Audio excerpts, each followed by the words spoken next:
Olha, o assunto agora é desenvolvimento regional. Nas últimas semanas você tem acompanhado aqui na Bianca FM, no Bianca 60 Minutos, uma série de reportagens sobre bons exemplos de iniciativas que podem ser usados para fomentar o desenvolvimento regional. Nos últimos dias você também acompanhou aqui no Bianca 60 Minutos as propostas dos candidatos para o desenvolvimento regional apresentadas durante a rodada de entrevistas com os 6 principais candidatos ao governo do Paraná. Durante as entrevistas eles falaram sobre a geração de emprego, renda, incentivo às vocações regionais e a viabilização de novas indústrias. Mas será que estas propostas apresentadas pelos candidatos são de fato de desenvolvimento? E o que é mais importante, será que são de desenvolvimento sustentável? Será que elas estão alinhadas às demandas da região? Será que são execuíveis, ou seja, são viáveis de serem executadas? Ou são apenas propostas de campanha política sem muita profundidade e observação? Bom, na opinião do doutorando em Direito Constitucional pela Universidade Nacional de Buenos Aires, o advogado e professor Tarcísio Teixeira, que atua no Instituto Federal do Paraná e é especialista na área de pesquisa e desenvolvimento regional sustentável, as propostas apresentadas não levam em conta elementos importantes para a construção de projetos viáveis e possíveis de serem executados para o desenvolvimento regional e sustentável.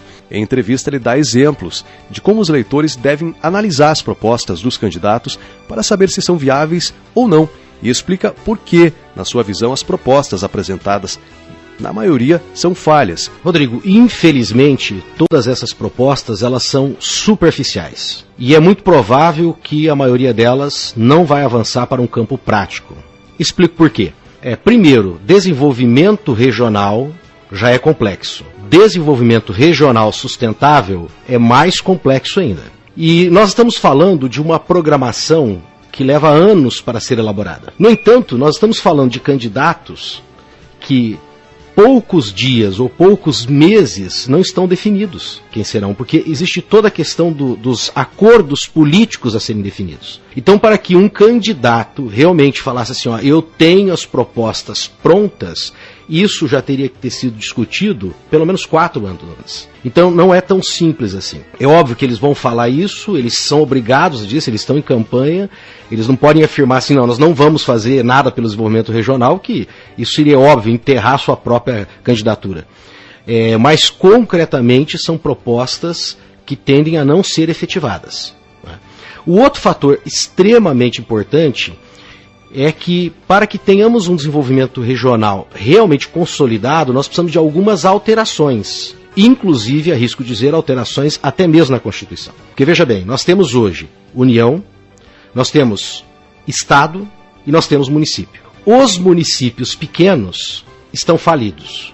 O próprio Tribunal de Contas do Estado do Paraná já declarou que na nossa região nós temos vários municípios que a própria economia não sustenta o município, ou seja, tem que ficar vindo verba do Estado ou verba da União.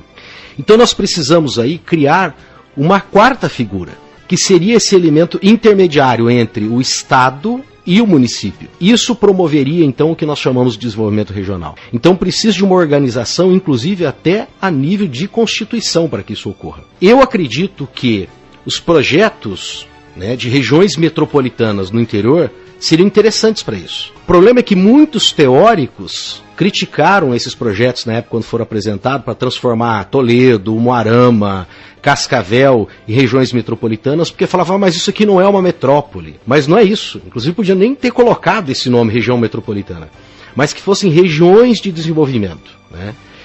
Eu fico na torcida, espero que o eleito se preocupe com isso e avance nessas discussões, retome essas discussões, talvez não regiões metropolitanas, mas regiões de desenvolvimento. E precisa criar uma política para isso.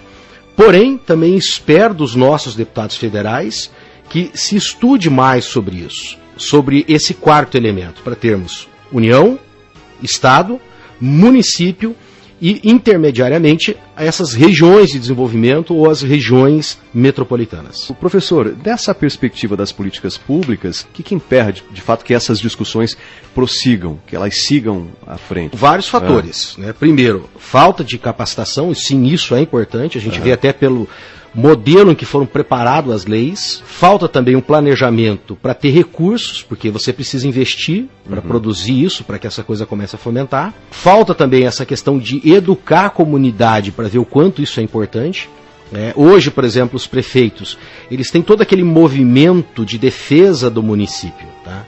Mas esse modelo do município dependente do Estado, né, enquanto Estado de província, né, regional, e dependente dos recursos do governo federal, não vai avançar. Né? Então precisa haver também uma formação das pessoas para que a sociedade cresça já pensando nisso, né? Inclusive nas escolas, porque aí a sociedade como um todo, os empresários como um todo também vão investir nisso, né? Não pode ser só o agente político. Para o eleitor, às vezes, é um pouco complicado, porque como ele não tem, ele é de uma massa diversificada, o eleitor mais qualificado, ele consegue, talvez, observar isso de uma forma diferente. Mas o eleitor, como um todo, às vezes tem uma dificuldade em compreender algumas propostas e direcionamento dessas discussões políticas.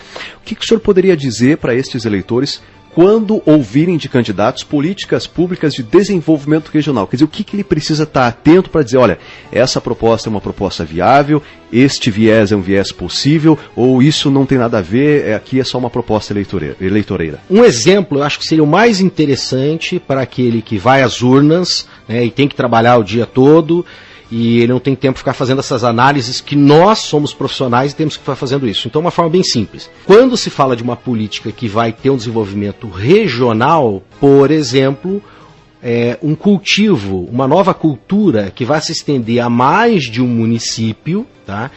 E que aquilo vai ser beneficiado na região, tá? E que com isso vai gerar novos empregos, né?